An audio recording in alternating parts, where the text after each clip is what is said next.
today, just a little less mundane. Oh. Kasi guys, hindi ito yung original flight namin eh. So, Airbnb siya guys ha.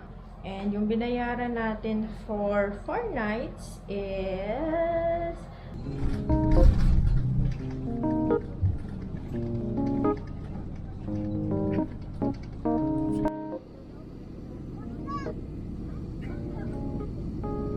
All everyone, today the speaker welcomes you to Manhattan International Airport in Lapu-Lapu City. It is now 4 minutes past the hour of 8 p.m. We thank you for making today Pacific a part of your important moments around the doors of the cabin. And also, we ask that you keep your area clean and secure.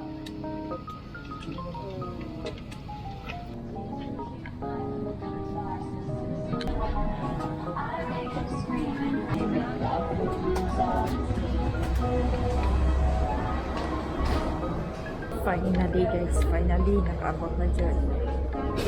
After almost 9 hours of flight delay. Nakarating din. Terminal 1 tayo guys.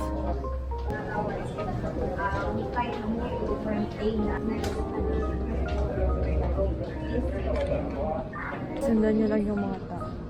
Yung mga signage naman.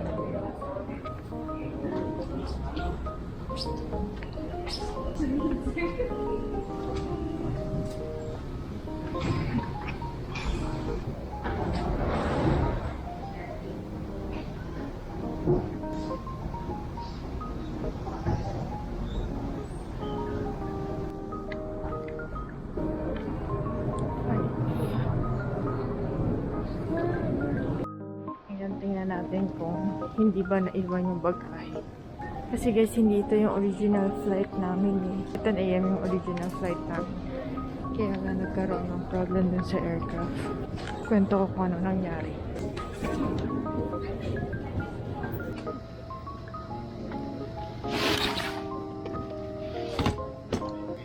Nasira ko pala. Let's go. Let's go guys. So may CR pa pala dito sa bandang dulo. Hanap tayo ng masasakyan papunta doon sa IT Park. Merong mga ATM doon guys. Meron din currency exchange dito. Then bilihan ng SIM. Yan. May Jollibee din guys. Yun, nasa may bandang dulo yung Jollibee. Bus to city, sumabas na tayo.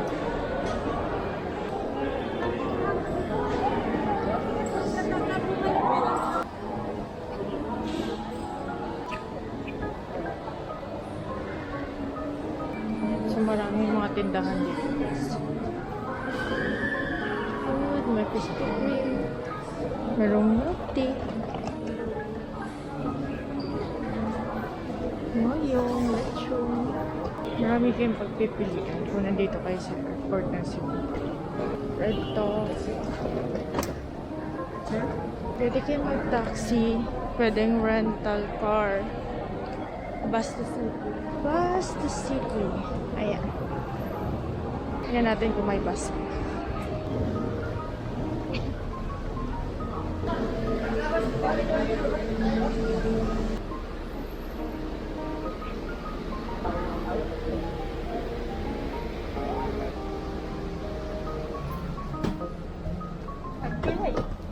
Kapit. Isip City. SM.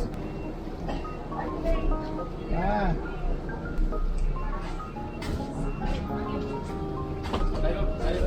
Ito naman yun eh. Kuminta naman mo. Hap. Change.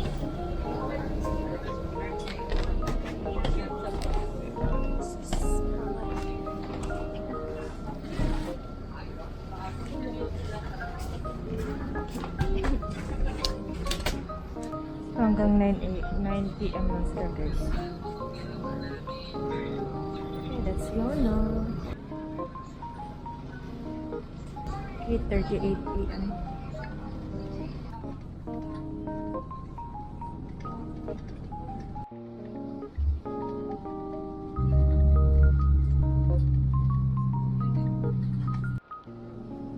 9:07.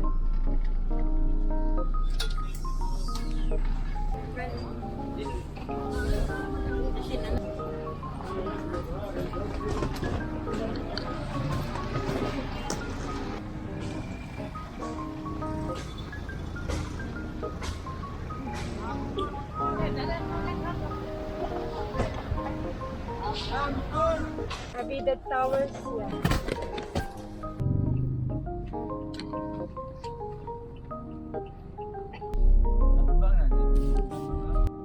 At bangjit sa Sumbong Mercado ya. Abida Towers. Up.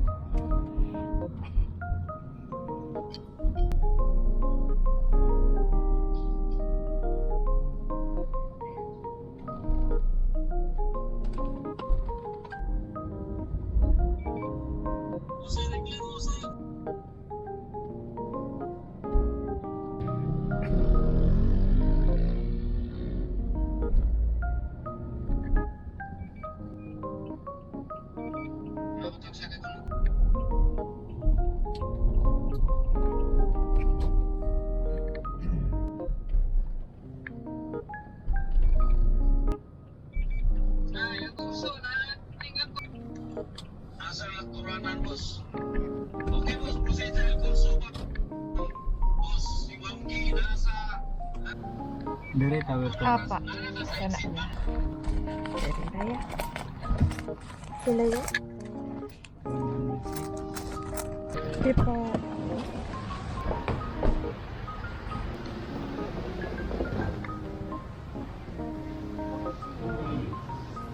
Airbnb po. Number 2003.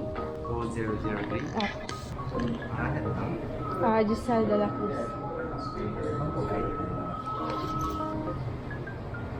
Until 19 mo, October 19. Saturday. Ah, Saturday na. oh, 19. Ah.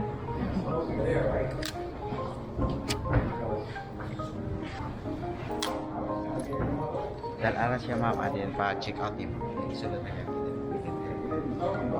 Siya mo po.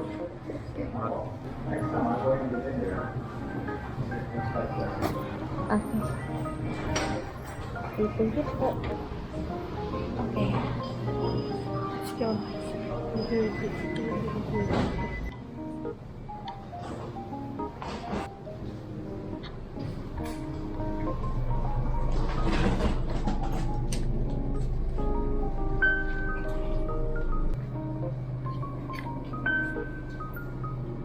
Guys, hindi ko pala alam kung 03 or 003 or second floor or 20th floor.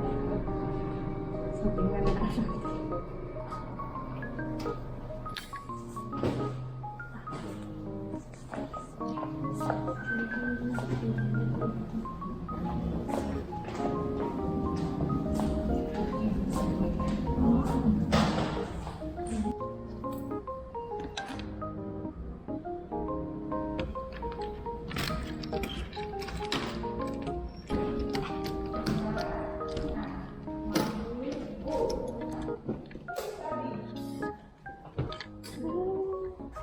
Medyo madilim yung unit pero sige, start tayo guys. Room tour ko kayo dito sa Airbnb.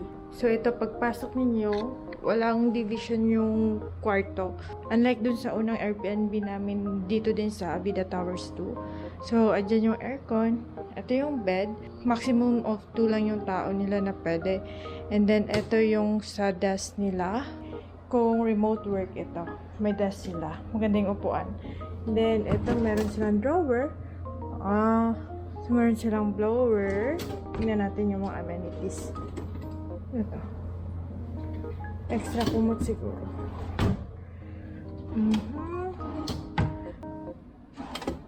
Ayan yung mga drawer nila guys. Ayan.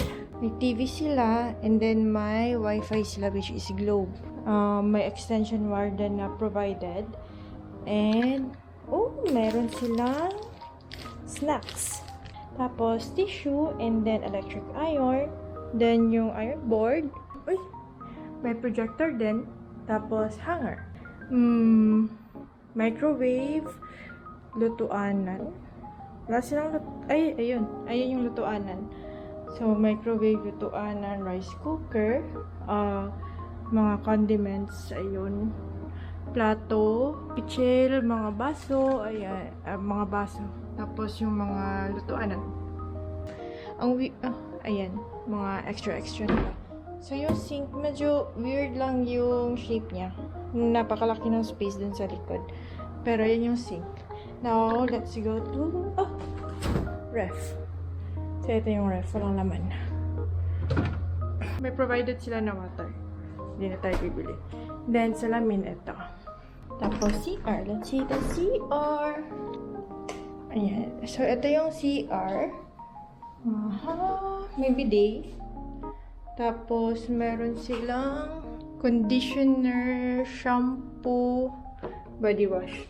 Yan siya, guys. Tapos, yung sink nila. Tapos, shower area. Meron din silang hot and cold shower. Tapos, weird lang itong napakalaking space. Pero, yun yung CR. Then, meron silang desk dito sa taas. So, ayan guys, ang ating room.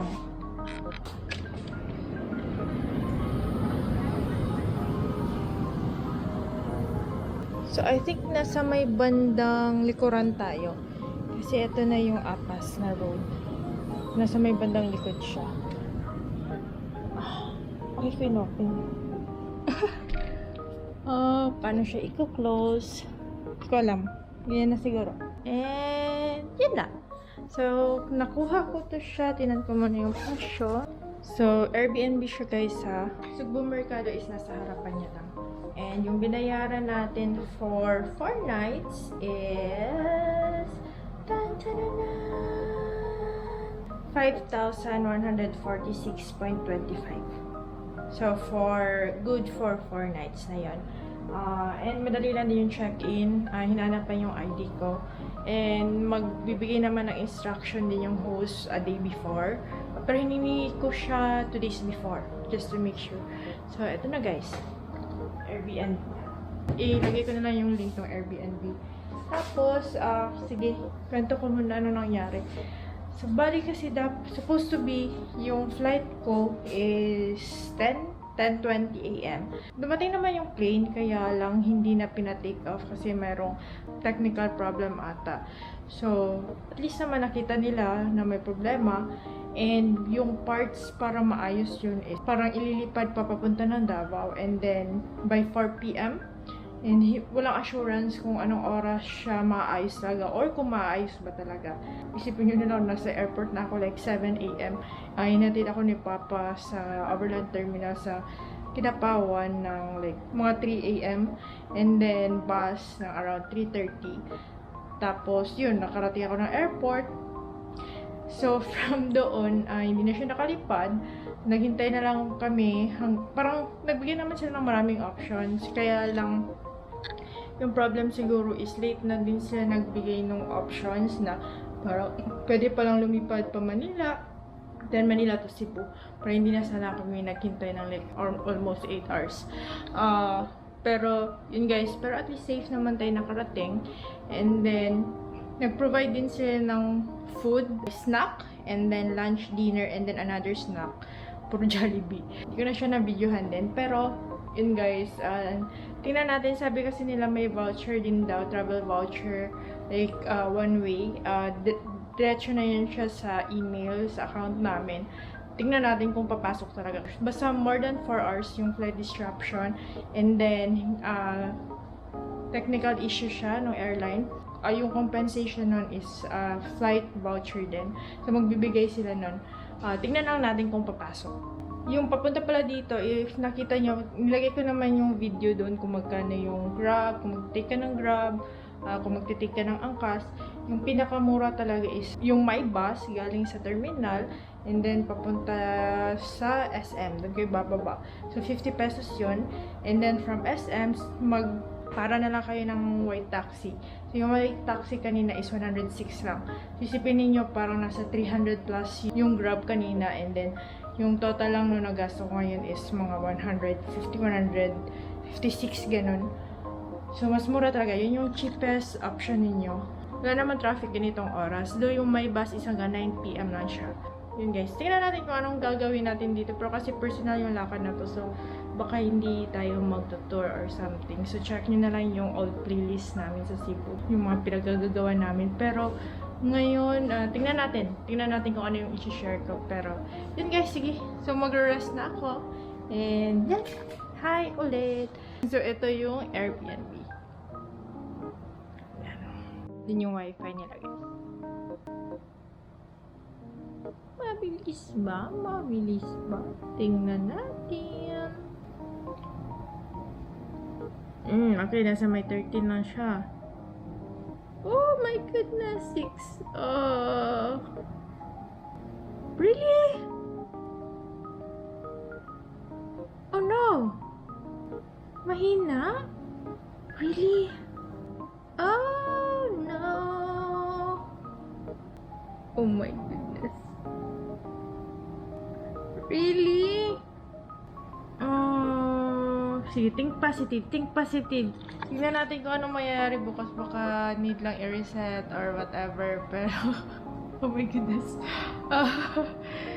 Sige, check natin tomorrow. Huwag tayo mag-worry. Okay?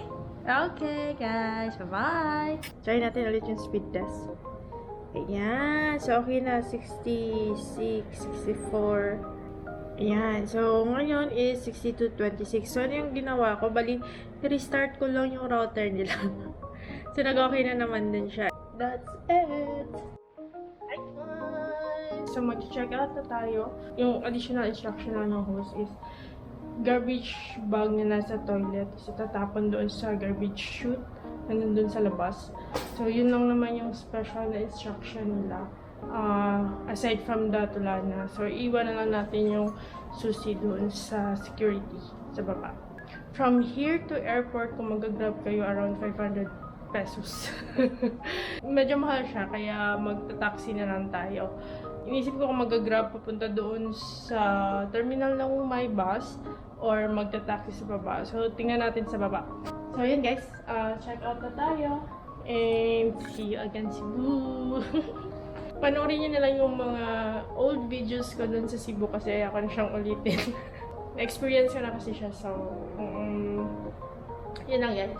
For the room naman, hindi ako nagka-problema sa internet. Yung first day lang, kailangan lang talagang i-restart yung router. And then, wala naman ako naging problem din sa room.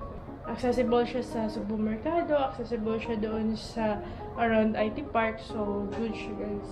And good for 2 lang pala yung room. So kung sobra kayo, hindi siya pwede. Kasi medyo maliit lang din, isang bed lang. Okay guys.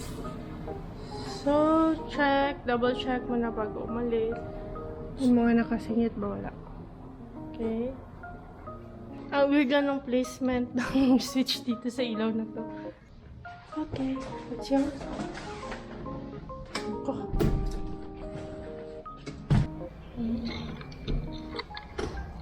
Sige ko lang siya dito sa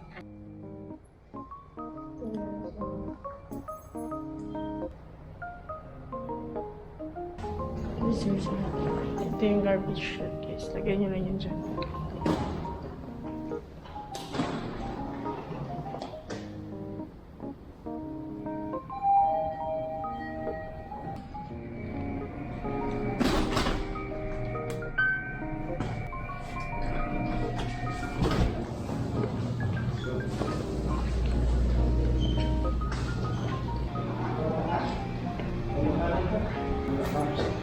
Bilin na ko iya 2003. Baru rin kay kawan. Check out na ka? Check out na po. Okay naman. Okay po. Going to SM. Mag-taxi lang tayo. Let's go.